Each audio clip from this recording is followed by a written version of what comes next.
The Everyday Life of Abraham Lincoln, by Francis Fisher Browne. Chapter 18a. Lincoln and his Cabinet, an odd assortment of officials, misconception of rights and duties, frictions and misunderstandings, the early Cabinet meetings, informal conversational affairs, queer attitude toward the war. President Lincoln's Cabinet, while containing men of marked ability and fitness for their positions, was in some respects about as ill-assorted and heterogeneous a body of men as were ever called to serve together as ministers and advisers of a great government. Its selection was a surprise to the country. Mr. John Bigelow said it had the appearance of being selected from a grab-bag. Not one of the members, continues Mr. Bigelow, was a personal or much of a political friend of Mr. Lincoln.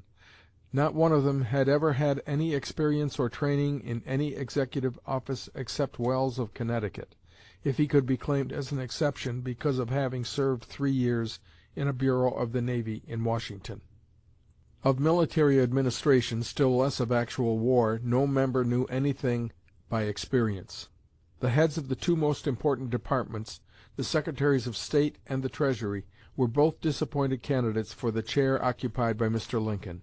It was nothing less than providential that the President was so happily constituted as neither to share nor to provoke any of the jealousies or envies of either of them, and by his absolute freedom from every selfish impulse gradually compelled them all to look up to him as the one person in whose singleness of eye they could all and always confide. Not immediately, but in the course of 2 or 3 years, they got into the habit of turning to him like quarreling children to their mother to settle all the questions that temporarily divided them. These Cabinet ministers were a devoted and patriotic body of men, but their misconceptions of their respective rights and duties were at first grotesque. Mr. Seward, a man of far greater administrative experience than Lincoln, assumed that he, rather than the President, was to be the mastermind of the new administration. Premier he at first called himself. Mr. Stanton, the Secretary of War, thought the Navy should be a sort of adjunct to the War Department, an error of which Secretary Welles of the Navy Department speedily relieved him. These two men were altogether too unlike to get on well together. The cold and somewhat stately Welles was repelled by Stanton's impulsiveness and violence, while Stanton was exasperated by Welles's calmness and lack of excitability. Lincoln's ministers had no idea that he towered above them, says Mr. John T. Morse, Jr., and no one of them was at all overawed by him in those days. Presiding over them at the Cabinet, casually meeting them, chatting with them, or lounging, as was his habit, in Stanton's room, Lincoln seemed only officially superior to them. One of them had expected to be President, and another meant to be. A third dared to be insolent and unruly. It seemed to be only by a chance of politics that these men stood to him as junior partners to a senior, or like a board of directors to the president of a corporation. The unfriendly feeling existing between members of the Cabinet comes out in many entries in Welles's diary. Pressing, assuming, violent, impatient, intriguing, harsh, and arbitrary are examples of the terms in which Stanton is spoken of by Welles. His contempt for the Committee on the Conduct of the War is expressed in no less stinging words. The members of this committee are most of them narrow and prejudiced partisans, mischievous busybodies, and a discredit to Congress. Mean and contemptible partisanship colors all their acts. It is amusing to note that while Secretary Welles was thus outspoken in his criticisms of others, he himself did not escape calumny. One critic, Thurlow Weed, who it may be remembered had objected to Welles's appointment to a Cabinet position when Lincoln suggested it to him in their consultation at Springfield before the inauguration, declared that "it is worse than a fault, it is a crime to keep that old imbecile at the head of the Navy Department." And another critic expressed the uncomplimentary opinion that if Lincoln would send old Welles back to Hartford, it would be better for the Navy and for the country. The accounts of the earliest Cabinet meetings, as given by Secretary Welles, who was nearly always present, are full of interest. Cabinet meetings, which at that exciting period should have been daily, were infrequent, irregular, and without system, says Mr. Welles. The Secretary of State notified his associates when the President desired a meeting of the heads of departments. It seemed unadvisable to the Premier, as he liked to be called and considered, that the members should meet often, and they did not. Consequently there was very little concerted action. At the earlier meetings there was little or no formality. The Cabinet meetings were a sort of privy council, or gathering of equals, much like a senatorial caucus, where there was no recognized leader, and the Secretary of State put himself in advance of the President. No seats were assigned or regularly taken. The Secretary of State was invariably present some little time before the Cabinet assembled, and from his former position as the chief executive of the largest State in the Union, as well as from his recent place as a Senator, and from his admitted experience and familiarity with affairs, assumed, and was allowed, as was proper, to take the lead in consultations, and also to give tone and direction to the manner and mode of proceedings. The President, if he did not actually wish, readily acquiesced in this. Mr. Lincoln, having never had experience in administering the government, State or national, deferred to the suggestions and course of those who had. Mr. Seward was not slow in taking upon himself to prescribe action and to do most of the talking, without much regard to the modest chief, but often to the disgust of his associates, particularly Mr. Bates, who was himself always courteous and respectful, and to the annoyance of Mr. Chase, who had, like Mr. Seward, experience as a chief magistrate. Discussions were desultory and without order or system, but in the summing up and conclusions the President, who was a patient listener and learner, concentrated results and often determined questions adverse to the Secretary of State, regarding him and his opinions, as he did those of his other advisers, for what they were worth and generally no more. It was perhaps natural, in a country so long free from wars as ours had been, that the Civil War should be regarded as a sort of political affair to be directed from Washington, rather than by commanders in the field.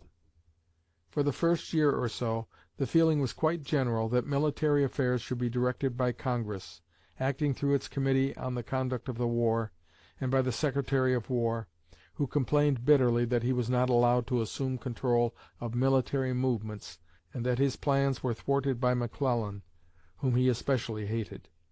The President himself did not escape this condemnation. The feeling at this time is expressed in a sentence in Stanton's complaint, reflected through Chase, that the President takes counsel of none but army officers in army matters. Chase declared to Welles, according to the letter, that the Treasury as well as other departments ought to be informed of the particulars of every movement. The generals engaged in planning the campaigns and fighting the battles of the war, and their commander-in-chief, the President, could hardly fail to find their task an uphill one when ideas so naive and fatuous as these prevailed.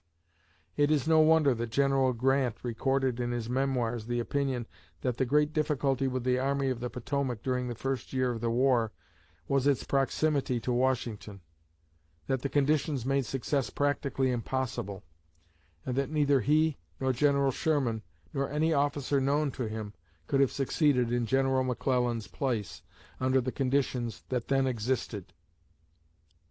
Gradually, and by slow and often painful experience, a clearer conception of the meaning and methods of war prevailed. In this, as in so many things, Lincoln's insight was first and surest. By patience, tact, shrewdness, firmness, and diplomatic skill, he held the Cabinet together and stimulated its members to their best efforts for the common cause.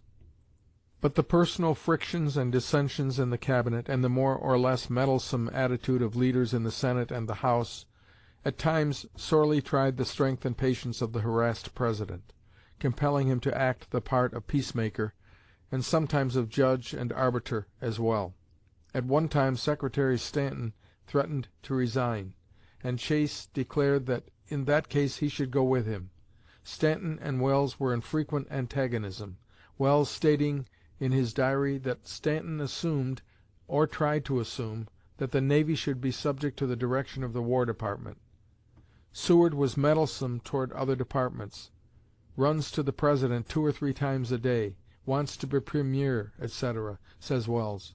Between Seward and Chase there was perpetual rivalry and mutual but courtly distrust. They entered the Cabinet as rivals, and in cold courtesy so continued. The most serious of those Cabinet imbroglios occurred late in December of 1862, while Lincoln was well nigh overwhelmed by Burnside's dreadful repulse at Fredericksburg. The gist of the affair, as given by Mr. Welles, is that the opposition to Seward in the Senate grew to such a point that a committee was appointed to wait on the President and request Seward's removal from the office of Secretary of State. The President, Mr. Welles tells us, was shocked and grieved at this demonstration. He asked all the members of his Cabinet to meet the Senate committee with him. All the members of the Cabinet were present except Seward, who had already sent the President his resignation. The meeting was attended also by Senators Collamer, Fessenden, Harris, Trumbull, Grimes, Howard, Sumner, and Pomeroy.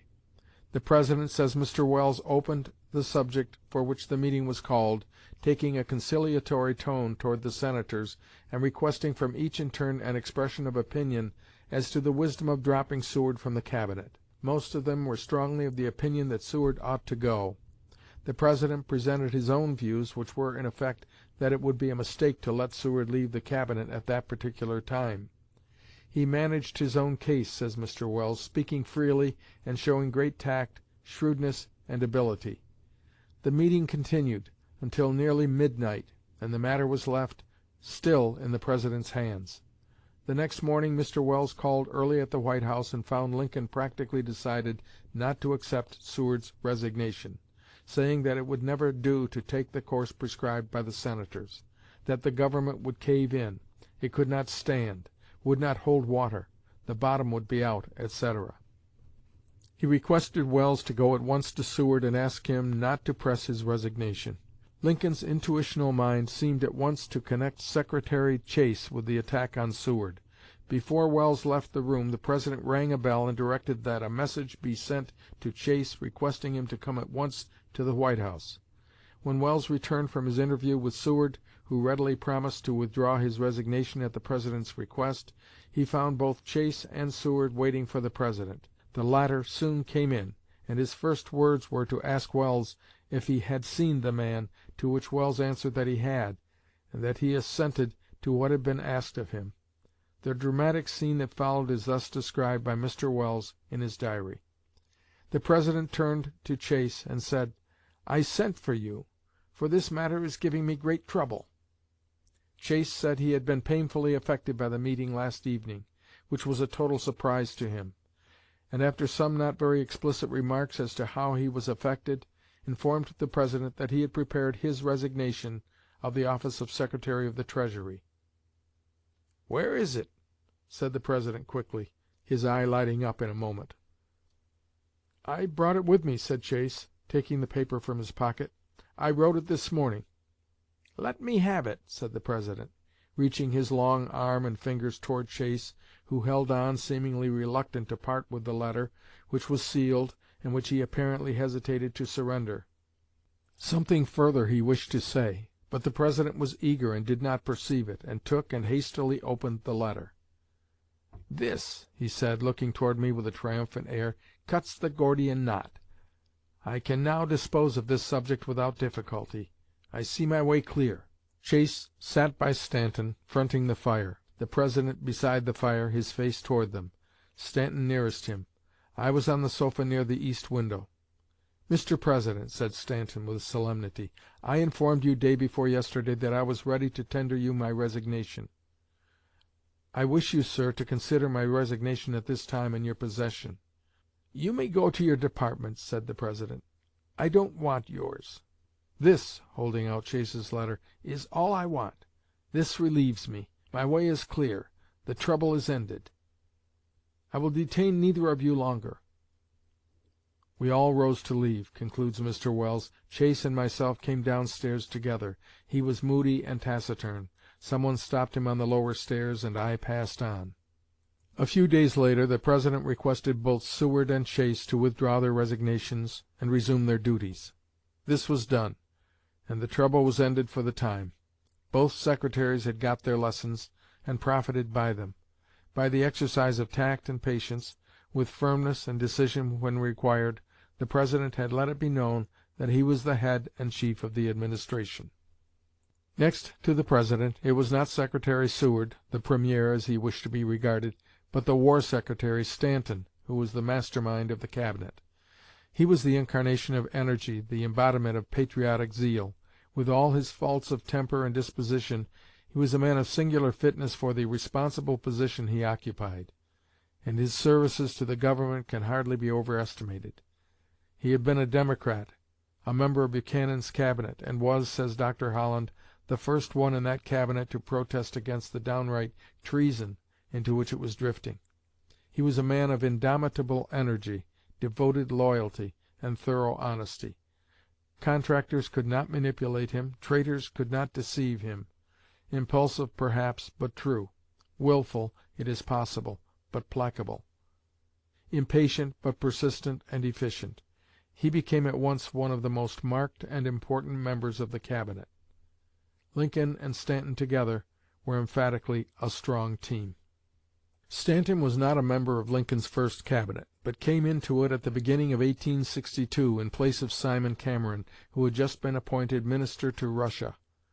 A very interesting account of Cameron's personal relations with Lincoln, the causes that led to his retirement from the Cabinet, and the appointment of Stanton in his place, is given by Cameron himself. He had been the choice of the Pennsylvania delegation for President, at the Chicago Convention in 1860, and it was largely due to him that Lincoln received the nomination. "After the election," said Mr. Cameron, "I made a trip to the West at Mr. Lincoln's request. He had, by letter, tendered me the position of either Secretary of War or Secretary of the Treasury.